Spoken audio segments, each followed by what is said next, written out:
Hello everyone and welcome to another episode of the NLW podcast. Seems to be something that a lot of you guys enjoyed my takes on stuff last week, and I'm glad to have it back.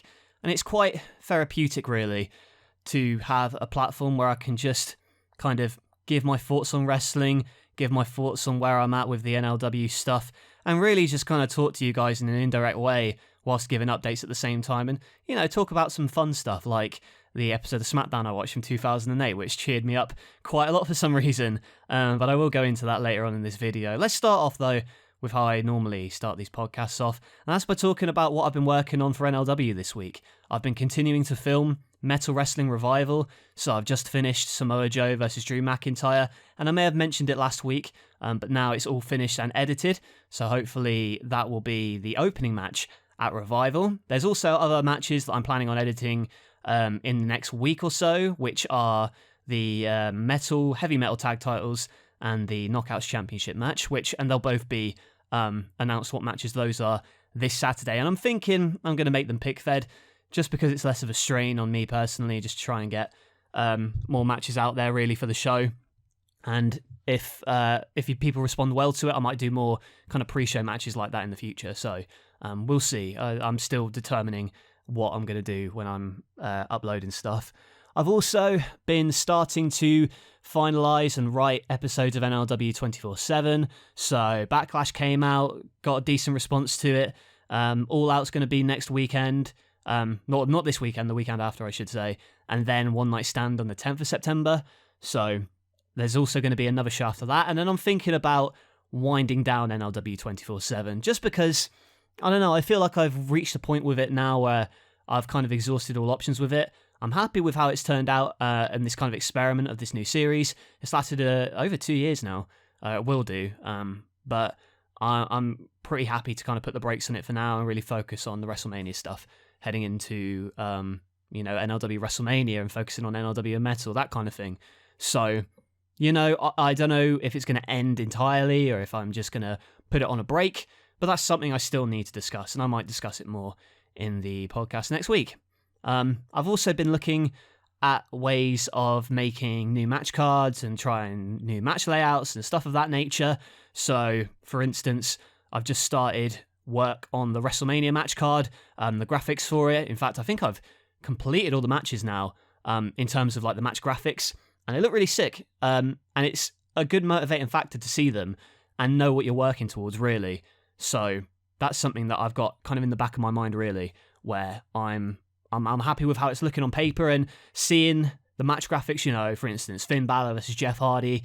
It's exciting, really, to start work on WrestleMania. Obviously, I've got to get through Revival first, and I'm already excited to continue filming that.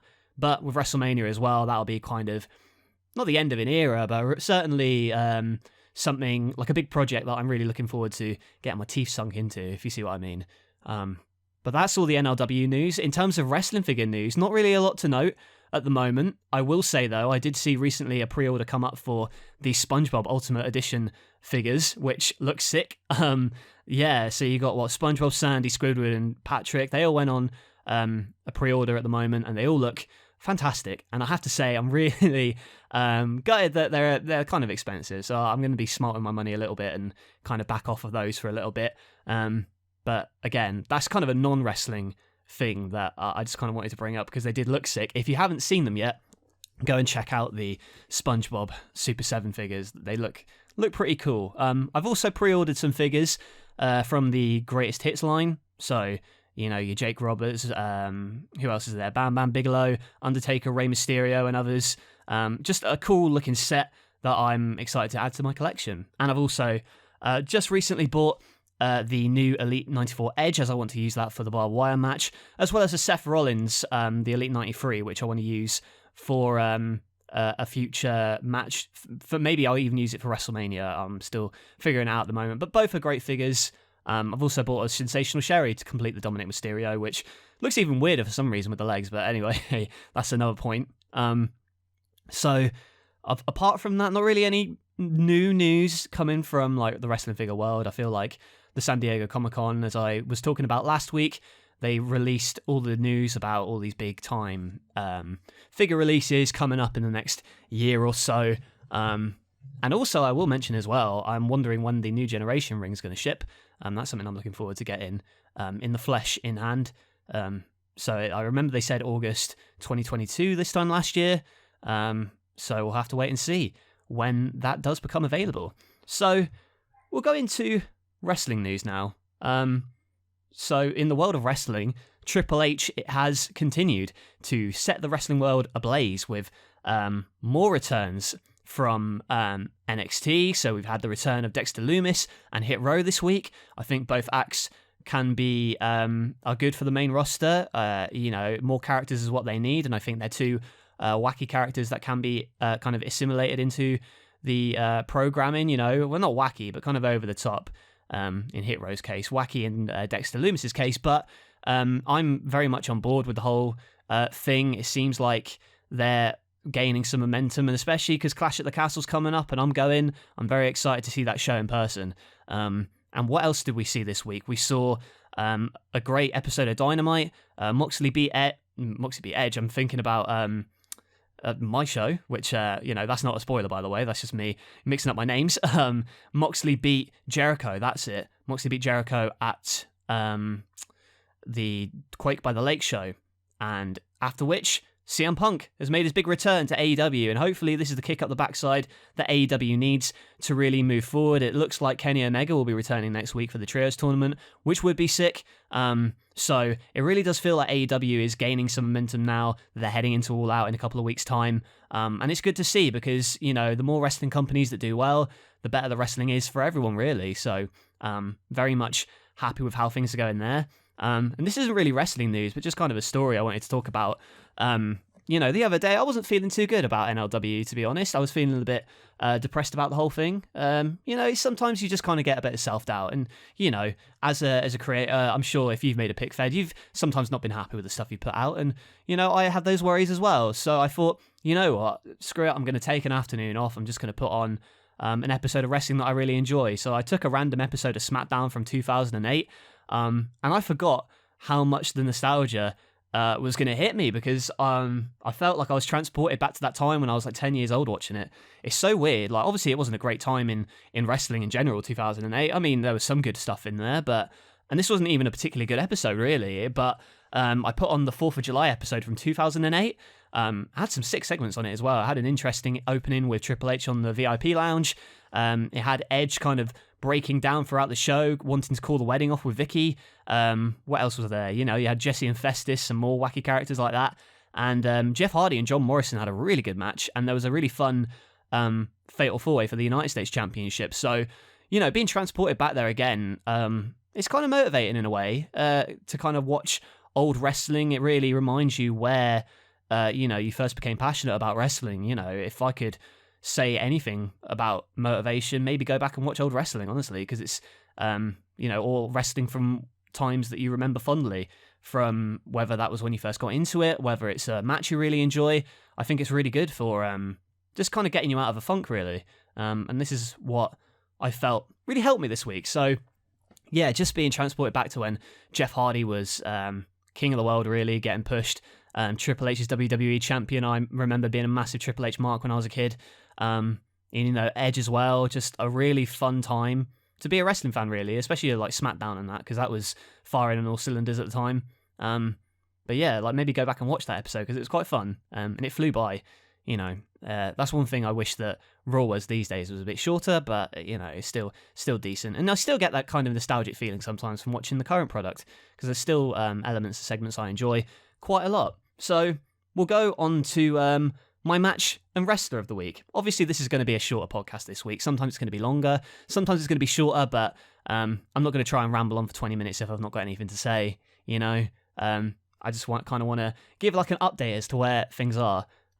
So we had my match of the week this week. If you've not seen it yet, go and check it out. Gunther versus Shinsuke Nakamura, the main event of SmackDown for the SmackDown Intercontinental Championship. A really fun, hard-hitting brawl. The crowd was very heavily invested into it. Gunther was just absolutely leveling Shinsuke with these chops, just destroying him. And even in defeat, Shinsuke looked strong, which was fantastic. There were points where you thought that Shinsuke could win it. There was a couple of stiff knees to the face. And for a TV main event, very, very strong. Definitely my favourite match of this week. I know Dynamite had some decent matches too, but I'm giving Gunther versus Shinsuke my match of the week this week. And as for wrestler of the week, if it's not going to be Gunther or Shinsuke Nakamura, I would say that there was a bunch of stuff that happened in wrestling this week. There are a bunch of people who really made a mark. You had some cool stuff going on Raw with the whole Dexter Lumis angle. And then this week we saw on Dynamite some cool stuff. But I'm going to give my wrestler of the week to Chris Jericho for turning back the clock for his match against Jon Moxley. I felt that the Lionheart attire was a really cool throwback, and he wrestled a different style as well. And it just goes to show you, even past 50, Jericho is still like putting out match of the year contenders and really solid main events. And even though the JAS stuff isn't necessarily my cup of tea, I thought that him in the Lionheart role this week against Jon Moxley, I thought he did very, very well. And it was a really fun, solid match. You know, it was close between the Intercontinental title match and the AEW title match, but if I'm going to give match or wrestler of the week, rather, to anyone this week, it's going to be Chris Jericho. So that's my match and wrestler of the week. Let's give you some NLW updates and then Patreon shouts out. So first of all, NLW updates. What is coming out this week? Well, on this channel, I believe on Thursday, I'm going to have something coming out, but we'll have to check the schedule to find out what that is. I am trying to stick to a schedule where I'm uploading regularly. So we've got a new NLW room tour that's coming on Thursday, and I do want to add a Q&A to this channel at some point in the near future. We'll see if I have time to kind of edit it and see what happens with that.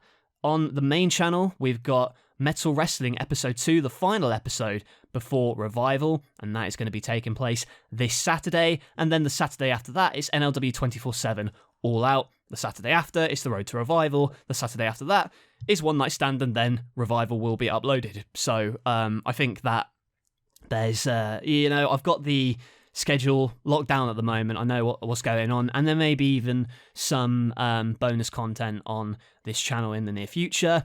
It's not been the greatest week for me personally, but I still like doing this podcast. I still like giving an update, and that's partly why it's a bit shorter than usual. You know, I don't really want to bog down with what's going on kind of with myself too much. I just kind of want to focus on what I've enjoyed in wrestling. And like I said, I'm doing okay, but I would like to thank everyone for their patience with the upload schedule and stuff.